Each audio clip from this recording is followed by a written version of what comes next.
నమస్కారం. నా పేరు రవిచంద్ర. ఈ వీడియో ద్వారా డిజాస్టర్ మేనేజ్మెంట్ విపత్తు నిర్వహణ విస్తృత అధ్యయనం group exams general awareness subject prepare అవ్వాల్సిన టాపిక్స్ ఏంటి, సిలబస్ ఏంటో చూద్దాం. ఫ్రెండ్స్, మీరు ఇప్పటివరకు ఈ ఛానల్ని సబ్స్క్రైబ్ ఉండకపోతే మీరు వీక్షించే వీడియో కింద రెడ్ కలర్ సబ్స్క్రైబ్ బటన్ ఉంటుంది. అది క్లిక్ చేయడం ద్వారా లేటెస్ట్ అప్డేట్స్ ఈమెయిల్ పొందగలుగుతారు.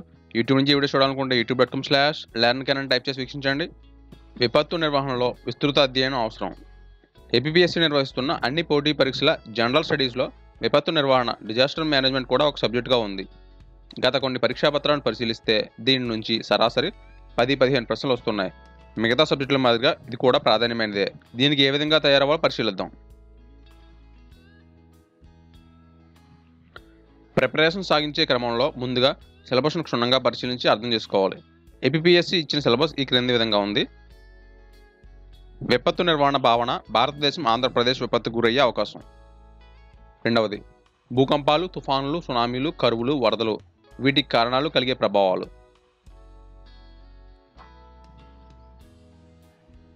మానవుని కారణాల వల్ల కలిగే విపత్తులు, నివారణ చర్యలు.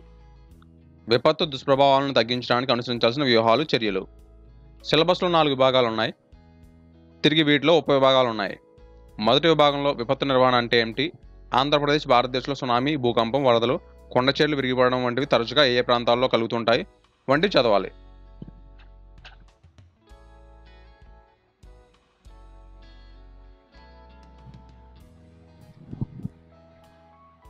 రెండవ విభాగంలో పూర్తిగా సహజ విపత్తుల గురించి ఉంది. ఇవి కలగడానికి ఒక ప్రాంతం, భౌగోళిక వాతావరణ, పర్యావరణ కారకాలు, అవి ఆ ప్రాంతాల్లో కలగడానికి కారణాలు గుర్తించి వాటిపై ప్రత్యేక దృష్టి సారించాలి.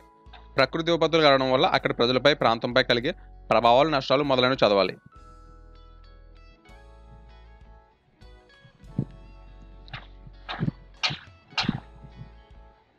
ఏపీపీఎస్సీ పరీక్షల్లో ఈ విభాగంలోని భూకంపాలు, సునామీ, తుఫానులపై ఎక్కువ ప్రశ్నలు ఇచ్చారు. అభ్యర్థులు దీన్ని గమనించాలి. మూడో విభాగంలో మానవ సంబంధ విపత్తుల గురించి అంశాలున్నాయి. న్యూక్లియర్ ప్రమాదాలు, అణు రియాక్టర్ల పేలడం, లీకేజీ, మానవుని చర్యల వల్ల కలిగే కార్చిచ్చు,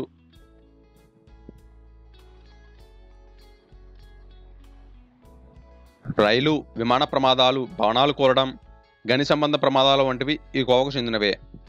ఇవి కలిగినప్పుడు తీసుకోవాల్సిన చర్యలు. ఇప్పటి వరకు భారతదేశంలో ప్రపంచవ్యాప్తంగా ప్రముఖ మానవ సంబంధిత విపత్తులు ఎప్పుడు ఎక్కడ జరిగాయో గమనించి వాటిని ప్రత్యేకంగా చదవాలి.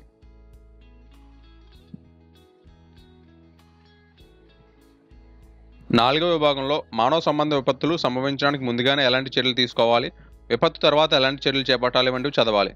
ప్రకృతి సంబంధ విపత్తులను ఆధునిక సాంకేతికత ద్వారా ముందుగా తెలుసుకోవడం, వీటి గురించి ఆయా ప్రాంతాల ప్రజలను హెచ్చరించే వ్యవస్థలు ఎక్కడ ఉన్నాయి, ఎలా పనిచేస్తాయో తెలుసుకోవడం అవసరం.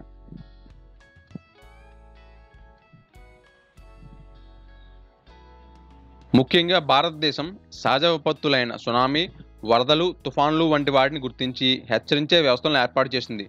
ఇటువంటి సమాచారాన్ని సేకరించి చదవాలి. విపత్తులు సంభవించిన సంవత్సరాల తేదీలపై ప్రత్యేక దృష్టి.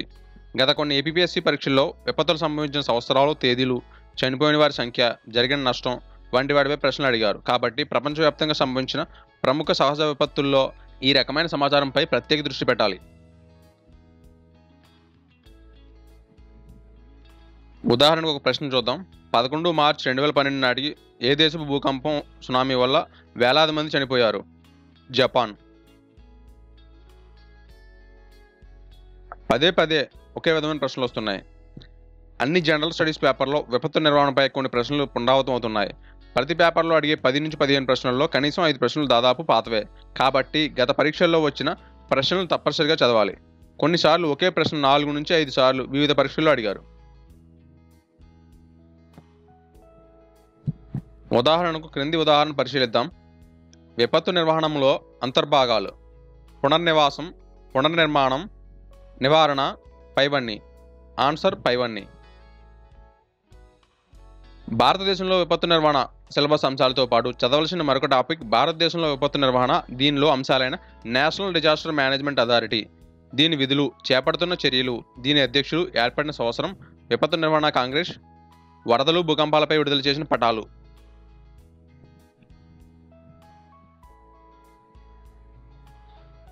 విపత్తు నిర్వహణలో పాలు పంచుకునే సంస్థలు, అవి ఉండే చోటు, శిక్షణా కార్యక్రమాలు, జాతీయ విపత్తు నిర్వహణ చట్టం, వివిధ విపత్తులను ఎదుర్కొనేందుకు సిద్ధంగా ఉండే మంత్రిత్వ శాఖలు వంటివి ఎక్కువగా చదవాలి. జాగ్రఫీ, కరెంట్ అఫైర్స్ కోణం. విపత్తు నిర్వహణలో జాగ్రఫీ, కరెంట్ అఫైర్స్ కోణం, వర్తమాన విషయాలు కోణం కూడా ఉంది. భూకంపాలు, వరదలు, సునామీలు, అవి సంభవించిన తేదీలు,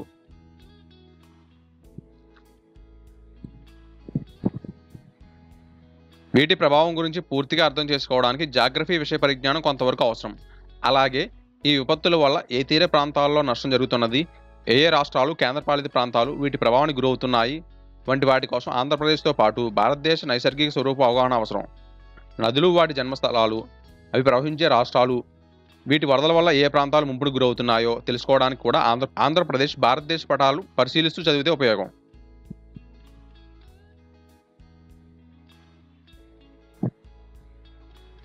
ఉదాహరణకు ఒక ప్రశ్న చూద్దాం. అస్సాంలో ఎక్కువగా వరదలు ఏ నది వల్ల కలుగుతున్నాయి? ఆన్సర్ సి, బ్రహ్మపుత్ర నది. గడిచిన 1-2 సంవత్సరాలలో దేశంలో ప్రపంచవ్యాప్తంగా ప్రముఖంగా సంభవించిన వరదలు, భూకంపాలు, సునామీలు వంటి వాటిని కరెంట్ అఫైర్స్ కోణంలో చదవాలి. ముఖ్యంగా ఏ ఏ ప్రాంతాల్లో, ఏ ఏ దేశాల్లో అవి సంభవించాయి, వీటి తేదీలు, తుఫాన్లకు పెట్టిన పేర్లు, కలిగిన నష్టం, ప్రకృతి విపత్తులపై ప్రముఖులు రచించిన పుస్తక గ్రంథాలు వంటివి కరెంట్ అఫైర్స్ అంశాలుగా పరిగణిస్తూ ప్రిపరేషన్ కొనసాగించాలి.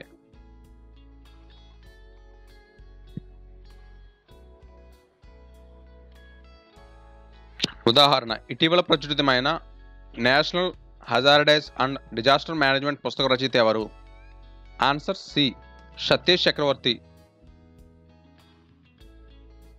పదాల అర్థాలపై ప్రశ్నలు. సునామీ, డిజాస్టర్, మాన్సూన్ వంటి పదాలకు అర్థాలు, అవి ఏ భాష నుంచి వచ్చాయి అనే అంశాలను కూడా చదవాలి. గత పరీక్షల్లో వీటికి సంబంధించిన ప్రశ్నలు కూడా వచ్చాయి.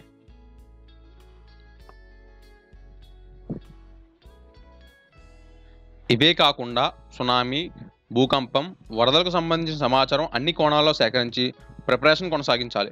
ప్రశ్నల్లో ఎక్కువ భాగం వీటి నుంచే వస్తున్నాయని గమనించాలి.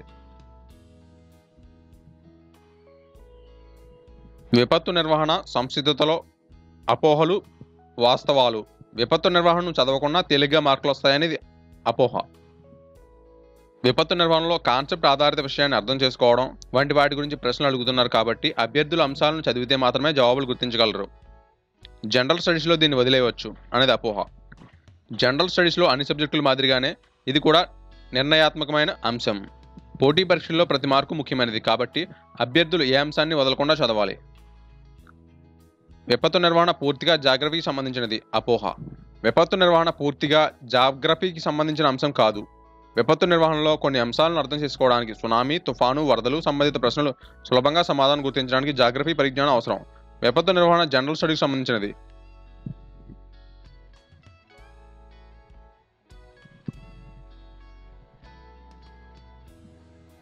వీటిలో అన్ని విషయాలను బట్టి చదివితే సరిపోదు అపోహ. విపత్తు నిర్వహణలో సంవత్సరాలు, కొన్ని తేదీలు, విపత్తుల వల్ల కలిగిన నష్టాలకు సంబంధించిన అంకెలు తప్పనిసరిగా అన్ని విషయాలను అర్థం చేసుకోవాలి. ముఖ్యంగా సహజ విపత్తులు పూర్తిగా ఈ రకంగా చదివితేనే అర్థమవుతాయి. ఈ విభాగం నుంచి వచ్చే మార్కులు తక్కువ కాబట్టి దీన్ని ప్రాముఖ్యం లేదు అనేది అపోహ.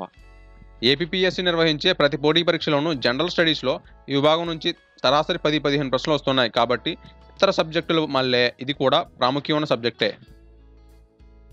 సిలబస్ విస్తృతి తక్కువ కాబట్టి కొన్ని అంశాలు చదివితే సరిపోతుంది అపోహ. జనరల్ స్టడీస్లో మిగతా అన్ని సబ్జెక్టుల మాదిరిగానే దీని పరిధి సిలబస్ ఎక్కువే. సిలబస్లోని ప్రతి అంశంలో తిరిగి ఉపప్రశ్నలు ఉన్నాయి. అనేక జాతీయ, అంతర్జాతీయ విపత్తుల సంఘటనలు కవర్ చేస్తూ అన్ని అంశాలను చదవాలి. గత ప్రశ్నాపత్రాలను పరిశీలిస్తే స్పష్టమవుతుంది. ఫ్రెండ్స్, మీరు ఇప్పటివరకు ఛానల్ని సబ్స్క్రైబ్ చేసి ఉండకపోతే మీరు వీక్షించే వీడియో కింద రెడ్ కలర్ సబ్స్క్రైబ్ బటన్ ఉంటుంది, క్లిక్ చేయడం ద్వారా లేటెస్ట్ అప్డేట్స్ ఈమెయిల్ పొందగలుగుతారు. యూట్యూబ్ నుంచి వీడియో చూడాలనుకుంటే youtube.com/learn టైప్ చేసి వీక్షించండి. మీకు ఈ వీడియో నచ్చినట్లయితే లైక్ ఇవ్వండి, లేదా కామెంట్ ఇవ్వండి. ఈ వీడియోని Facebook, Twitter, Google షేర్ చేయండి. Thanks for watching.